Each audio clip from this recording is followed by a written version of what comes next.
നമ്മൾ ഏതെങ്കിലുമൊക്കെ കല്യാണങ്ങൾക്കോ അല്ലെങ്കിൽ ഏതെങ്കിലുമൊക്കെ ഫംഗ്ഷനൊക്കെ പോകുന്ന സമയത്ത് നമ്മുടെ മുടി നല്ല അടിപൊളിയായിട്ട് തിളങ്ങി നല്ല ഉള്ളോട് കൂടി നല്ല ഷൈനി ആയിട്ടിരിക്കാനായിട്ടുള്ളൊരു ടിപ്പുമായിട്ടാണ് ഞാനിന്ന് വന്നിട്ടുള്ളത്. ഇതെല്ലാവർക്കും ഉപകാരപ്പെടുന്നൊരു ടിപ്പാണ്. മുടി വളരെ കുറവുള്ളവർക്കും മുടി വളരെ കൂടുതലുള്ളവർക്കും ഇത് വളരെ നല്ലതാണ്. ഇതിനാദ്യമായിട്ട് വേണ്ടത് നമ്മുടെ വീട്ടിലുള്ള പഞ്ചസാരയാണ് കേട്ടോ. അതിനുശേഷം നിങ്ങൾ ഏത് ഷാമ്പു ആണ് യൂസ് ചെയ്യുന്നത് അത് ഈ പഞ്ചസാരയ്ക്കകത്തോട്ട് ഇട്ട് കൊടുക്കുക. ഇത് നിങ്ങളുടെ മുടിയുടെ ക്വാണ്ടിറ്റി അനുസരിച്ച് നിങ്ങൾക്ക് ഇതിൻ്റെയൊക്കെ അളവ് കൂട്ടാവുന്നതും കുറയ്ക്കാവുന്നതുമാണ് കേട്ടോ. അതിനുശേഷം ഈ ഷാമ്പുവും പഞ്ചസാരയും കൂടി നിങ്ങൾ നന്നായിട്ട് മിക്സ് ചെയ്തെടുക്കുക കേട്ടോ. മിക്സ് ചെയ്യുമ്പോൾ നല്ല രീതിക്ക് അതിൻ്റെ പത വരുന്ന വരെ നന്നായിട്ട് മിക്സ് ചെയ്തെടുക്കുക. അതിന് ശേഷം അതിൻ്റെ അകത്തേക്ക് കുറച്ച് വെള്ളം ഒഴിച്ചു കൊടുക്കുക. നിങ്ങളെടുക്കുന്ന പാത്രത്തിൻ്റെയും നിങ്ങളെടുക്കുന്ന പഞ്ചസാരയുടെയും ഷാമ്പൂവിൻ്റെയും ക്വാണ്ടിറ്റിക്ക് അനുസരിച്ചിട്ട് വെള്ളം ഒഴിച്ചു കൊടുക്കുക. അതിനുശേഷം നന്നായിട്ട് പതപ്പിച്ച് കൊടുക്കുക കേട്ടോ.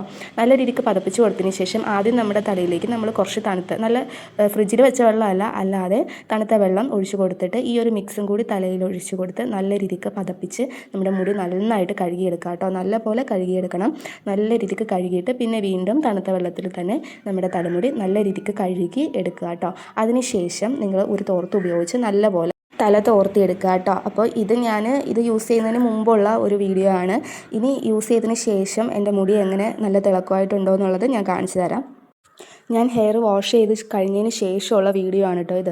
മുടിക്ക് നല്ലൊരു തിളക്കവും കുറച്ചുകൂടി മുടിക്ക് നീളം വെച്ചതുപോലെയും പിന്നെ മുടിക്ക് നല്ലൊരു ഷൈനി ആയിട്ടുള്ള ഒരു നിറവും ഒക്കെ കിട്ടിയതുപോലെ തന്നെയാണ് എനിക്ക് തോന്നിയിട്ടുള്ളത്. ഞാൻ ഇതിനു മുമ്പ് ഇത് ട്രൈ ചെയ്ത് നോക്കിയിട്ടുള്ളതാണ്. എന്തെങ്കിലുമൊക്കെ ഫംഗ്ഷനൊക്കെ പോകുന്ന സമയത്ത് നമുക്ക് പാർലറിലൊക്കെ പോകാതെ തന്നെ പൈസയൊന്നും ഇല്ലാത്തവർക്ക് വീട്ടിൽ തന്നെ ചെയ്യാൻ പറ്റുന്ന നല്ലൊരു റെമഡിയാണ് കേട്ടോ ഇത്. നമുക്ക് മുടിയൊക്കെ നല്ലപോലെ ഉള്ളവരാണെന്നുണ്ടെങ്കിൽ കുറേ കൂടി നല്ല ഭംഗിയായിരിക്കും. അതേപോലെ ഷോർട്ട് ഹെയർ ആണെന്നുണ്ടെങ്കിലും കുറച്ചുകൂടി ഉണ്ടായിട്ട് ഇങ്ങനെ കിടക്കും പോലെ തോന്നും. പാർലറൊന്നും പോവാതെ തന്നെ നമ്മുടെ മുടിക്ക് നല്ലൊരു തിളക്കം കിട്ടാൻ വേണ്ടിയിട്ട് ഒത്തിരി യൂസ്ഫുൾ ആയിട്ടുള്ളൊരു ടിപ്പാണ് കേട്ടോ ഇത്. അപ്പോൾ നിങ്ങളെല്ലാവരും ഒന്ന് ട്രൈ ചെയ്ത് നോക്കുക. ട്രൈ ചെയ്ത് നോക്കിയിട്ട് നിങ്ങളുടെ ഫീഡ്ബാക്ക് എന്നെ അറിയിക്കുക. അപ്പോൾ ഇതുപോലുള്ള ചെറിയ ചെറിയ ടിപ്സുമായിട്ട് ഞാൻ ഇനിയും വരുന്നതായിരിക്കും. അപ്പോൾ ഓക്കെ, ബൈ, ടാറ്റാ.